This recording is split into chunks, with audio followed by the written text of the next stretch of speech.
Web page എങ്ങനെ work ചെയ്യുന്നത് നമുക്ക് ചെക്ക് ചെയ്യുകയാണെങ്കിൽ നമ്മൾ എന്താ വെച്ചാൽ നമ്മളൊരു ബ്രൗസറിൽ നമ്മളൊരു വെബ് പേജ് വിസിറ്റ് ചെയ്യുമല്ലോ. എന്ന് വെച്ചാൽ നിങ്ങളുടെ കേസിലൊരു ക്ലയൻറ്റ് മെഷീൻ ഉണ്ടാവും. ഓക്കെ, അല്ലെങ്കിൽ എന്താ പറയുക, ക്ലയൻറ്റോ മെഷീനോ അല്ലെങ്കിൽ ലാപ്ടോപ്പ് കമ്പ്യൂട്ടറോ അതിലൊക്കെ ഉണ്ടാവുമല്ലോ. അപ്പോൾ നിങ്ങൾ എന്ത് ചെയ്യും, അതിൽ ബ്രൗസർ ഓപ്പൺ ചെയ്യും. അതിൽ ഇൻസ്റ്റാൾ ചെയ്ത് ബ്രൗസർ ഉണ്ടാവും. ഒരു എക്സാമ്പിൾ ഗൂഗിൾ ക്രോം ആണെന്ന് വിചാരിക്കാം. എന്നിട്ട് ഗൂഗിൾ ക്രോമിൽ ഓപ്പൺ ചെയ്തിട്ട് നിങ്ങൾ എന്ത് ചോദിച്ചാൽ URL ക്ലിക്ക് ചെയ്യും. അവിടെ ലൈക്ക് amazon.in എന്ന് പറഞ്ഞിട്ട് പെർട്ടിക്കുലർ URL ഉണ്ടാവും.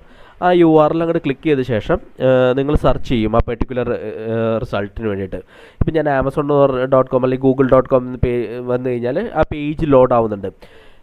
ടു പ്രിസൈസ് ആക്ച്വലി ലൈക്ക് ആ ഒരു പേജ് വിസിറ്റ് ചെയ്യുന്ന സമയത്ത് ഇപ്പോൾ google.com എന്ന് പറഞ്ഞാൽ അടിക്കില്ലേ, നമ്മൾ ടൈപ്പ് ചെയ്യില്ലേ, ആ റിക്വസ്റ്റ് ആ ടൈമിൽ ബ്രൗസറിൽ നിന്ന് റിക്വസ്റ്റ് അയക്കും. എവിടേക്ക്? സർവറിലേക്ക്.